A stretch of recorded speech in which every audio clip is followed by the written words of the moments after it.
and so the mounted police were deployed, as you can see there, to try and maintain some calm there. There have been lots of different tactics and different units deployed in the area, as you can see there. Let's just join our correspondent who is there at the moment, who is joining us, Ben Ando. Ben, just what is happening now? Is the situation any calmer? Well, I mean, there still is this ongoing standoff, which appears to be relatively static, but every now and then there is a little bit of a shift. Either the police move forward with their horses, or there seems to be a bit of a conflagration among the demonstrators. Just a short time ago, just before you came to me here, about 3 police vans drove down here at high speed with their sirens wailing and lights flashing. Maybe they're reinforcements being called in for a specific reason. Maybe they're just being called in because they're coming on duty. We don't know at the moment. But as you can see, it's reasonably static there.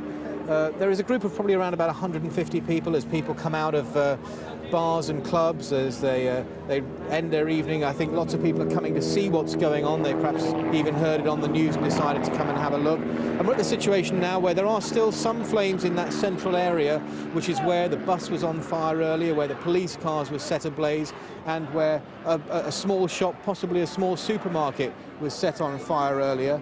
But beyond that, at the moment, I think, as you can see, an uneasy standoff taking place.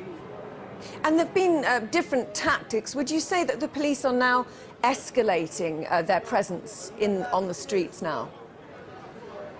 Well, it's always been the case that as soon as they deploy riot police with the boiler suits, the hard helmets and the clear plastic shields, that would perhaps antagonise people and represent something of an escalation. I did see some of those officers deployed. However, all they were doing was guarding some firefighters who were leaving the area, heading up this way, and then coming back in, bringing some more firefighters in. Obviously, earlier on, there were suggestions that firefighters might come under attack as they came in here to try to put out any of the flames that were here. That was perhaps why they were deployed. They certainly weren't in any kind of confrontation with any of the people who are down here, whether they're simply onlookers or demonstrators. And beyond that, what we've seen is police in regular uniforms holding a cordon, holding a line around about 50 yards south of the police station here, and then some mounted officers coming again on the police horses, around a dozen of them, again holding that line. They did make one charge forward when it appeared that fireworks were shot down the road towards them, causing a bit of a whiz and a bit of a bang. But beyond that, again, maintaining the line and simply holding things static and possibly hoping that this situation will diffuse. Ben, I understand that the people who were marching were from the local Broadwater farm area. There is, of course, a history there, isn't there? Well, yes, that's right. There have been riots here before, certainly in the 1980s, and a police officer, Keith Blakelock, was killed back then.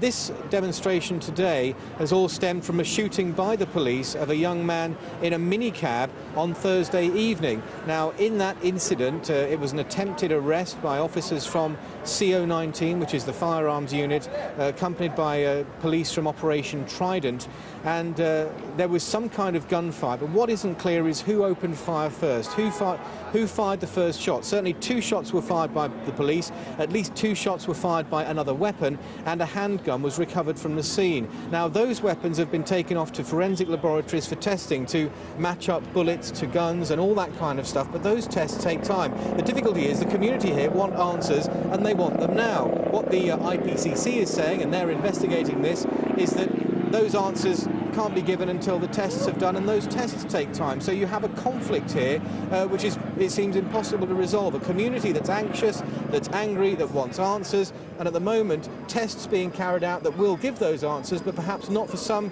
days, weeks, or even months to come. And Ben, we know that the 2 cars that were set on fire were empty, and presumably the bus as well. Do we know if anyone has been injured this evening?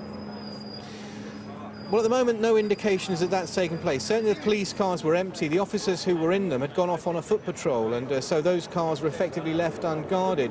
It's not yet clear whether anybody was in the bus that was set on fire. I'm sure anybody who was in that would have got out long before it was set ablaze. And again, there are no reports of any injuries in the shop that was set on fire.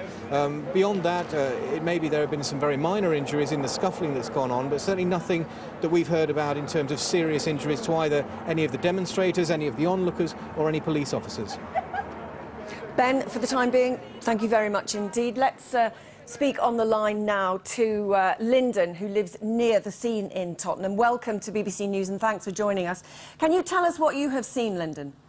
Well, earlier on I got caught on the high road and I was actually there when the bus was set on fire. What happened, as a crowd gathered earlier on around 8 o'clock, there were cars sort of coming along the high road, and obviously they could only go to a certain point, and they were turning around in the middle of the road, and of course the bus couldn't turn around, so the driver got out. There was no one on the bus, fortunately, and someone got inside and tried to start the bus. The alarm went off, and then next thing someone set it on fire, and within sort of 5-10 minutes the bus exploded and just reduced to basically an empty shell on the high street.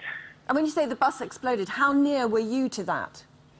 I was like several yards away at the train station when all this was going on. And what were the police doing at the time? Could you see any evidence of them on the street? No police. Is the sort of alarming thing. There's no police evidence on the high road.